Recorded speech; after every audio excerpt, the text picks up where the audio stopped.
بدل دے، میرا دل بدل دے، میرا دل بدل دے۔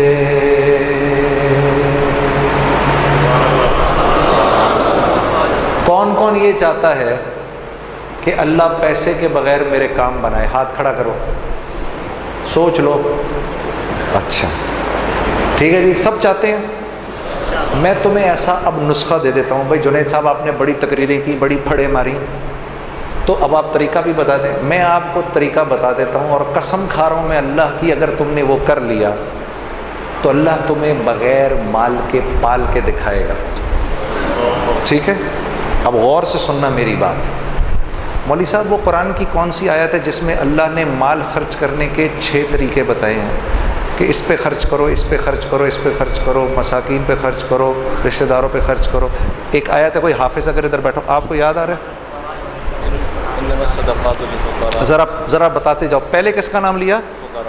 سب سے پہلے اپنے مال کے 6 حصے کرنے ہیں۔ آج کے بعد جو گھر میں پیسے آئیں گے اس کے 6 حصے کرنے ہیں، ٹھیک ہے؟ غور سے سن لو، جو گھر میں پیسے آئیں گے اس کے کتنے حصے کرنے ہیں؟ 6 حصے کرنے ہیں۔ سب سے پہلے کس پہ خرچ کرنا ہے؟ فقراء پہ خرچ کرنا ہے، ٹھیک ہے جی؟ سب سے پہلے کس پہ خرچ کرنا ہے؟ پھر کس کا نام لیا؟ پھر مساکین کا، جو مسکین ہیں بیچارے، ٹھیک ہے؟ پھر اس کا نام لیا؟ ہاں، یہ عاملین کون ہوتے ہیں؟ جو اچھا، یہ وہ والی آیت ہے جس میں گردن چھڑانے والوں کا بھی ذکر ہے، ٹھیک ہے نا؟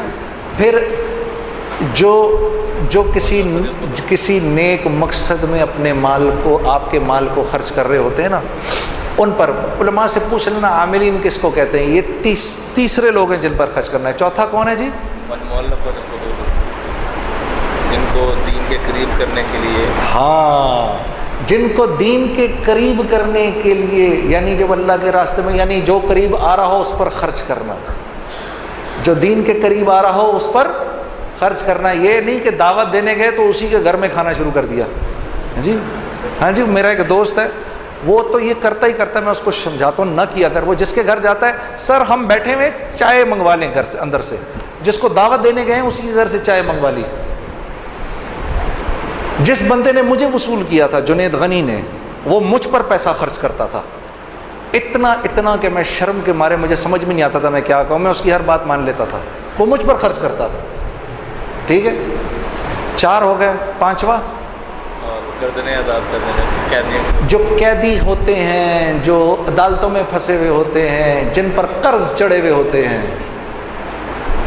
اللہ کے راستے، وابن السبیل، اور جو اللہ کے راستے میں ہوتے ہیں۔ 6 تو یہ ہو گئے۔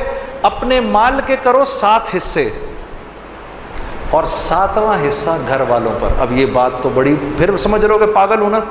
ہاں، کوئی گل نہیں، میرے نبی نے اللہ کا ذکر ایسے ہی کرنے کو کہا کہ لوگ تجھے پاگل ہی سمجھیں، تو پاگل بھی اگر سمجھ رہے تو کوئی بات نہیں۔ اپنے مال کے کرو 7 حصے، اور اگر تم نے اس طرح مال خرچ کر لیا، میں قسم اٹھا کر کہہ رہا ہوں کچھ عرصے بعد تمہیں روپے پیسے کی ضرورت سے اللہ آزاد کر دے گا۔ اگر نہ کیا تو مجھے پکڑ لینا، یہ بات مجھے مولانا سعید احمد خان صاحب کے توسط سے کسی نے بتائی ہے کہ ایک آدمی نے کہا مولانا یہ آپ زندگی کیسے گزارتے ہیں؟ انہوں نے بولا قرآن کی یہ آیت ہے، ان 6 لوگوں پر خرچ کر کے 7واں حصہ گھر والوں کو دے دو، اگر میرے ہی والا حال نہ ہوا تو مجھے پکڑ لینا۔ اپنے آنکھوں سے دیکھا کہ خالی جیب پر پیسے نکل جاتے ہیں۔ یہ سن لو جی، مولوی صاحب کہہ رہے ہیں اپنی آنکھوں سے دیکھا، خالی جیب میں سے پیسہ نکال رہے ہیں۔ پھر کچھ بات بنے گی نا، پھر مزہ بھی آئے گا زندگی گزارنے کا۔ ابھی تو اللہ سے لینا سیکھا ہی نہیں، کچھ دیکھا ہی نہیں کہ اللہ کرتا کیا ہے۔ ہاں، لوگوں کی غیبت کرنا بند کر دو، اللہ کی قسم تمہاری ایک بات کسی اور تک نہیں پہنچے گی۔ کر کے تو دیکھو، پیٹھ پیچھے لوگوں کی بات کرنی بند کر دو، ہاں تم قتل بھی کر دو کہ کسی کو پتہ نہیں چلے گا، کرنا نہیں خدا کے واسطے۔ ہاں سیال کوٹیوں، کہ پتہ چلے کل کو یہ بات بھی فیس بک پہ چڑھی ہوئی ہو کہ جنید جمشید کہہ رہا ہے قتل کر دو. آج کل تو تمہارے بھائی کے پیچھے سب پڑے ہوئے ہیں نا. میرے لیے دعا کون کون کر رہا ہے؟ یا چلو میرے لیے دعا کون کون کرے گا؟ کرو گے نا؟ ہاں ٹھیک ہے. یہ کر کے دیکھو تمہاری زندگی کیا بن جائے گی. اتنا مزہ آئے گا زندگی گزارنے کا. تم اپنے اوپر پیسہ خرچ کرنا چاہو گے بھی تب بھی نہیں خرچ ہوگا. جس چیز کی خواہش کرو گے وہ اللہ کی طرف سے آ جائے گی تمہارے پاس. تمہیں سمجھ بھی نہیں آئے گی میں اس پیسے کا کیا کروں یار, پھر جا کر خرچ کر دو گے کسی کے اوپر. یہ لے لے یا اللہ, ادھر تم نے خرچ کیا ادھر اور آ گیا, ادھر تم نے خرچ کیا ادھر اور آ گیا. یہ ہے جینے کا مزہ. اب مزہ آئے گا جینے کا. ہاں اور کیا ہوگا؟ پہلے تو تم نے یہ باتیں سنی مولوی صاحب سے, اب عین الیقین ہو جائے گا. اب تمہارا دل کرے گا یار. میں سوچتا تھا یہ صحابہ دڑا دڑ اس طرح کیوں خرچ کرتے ہیں.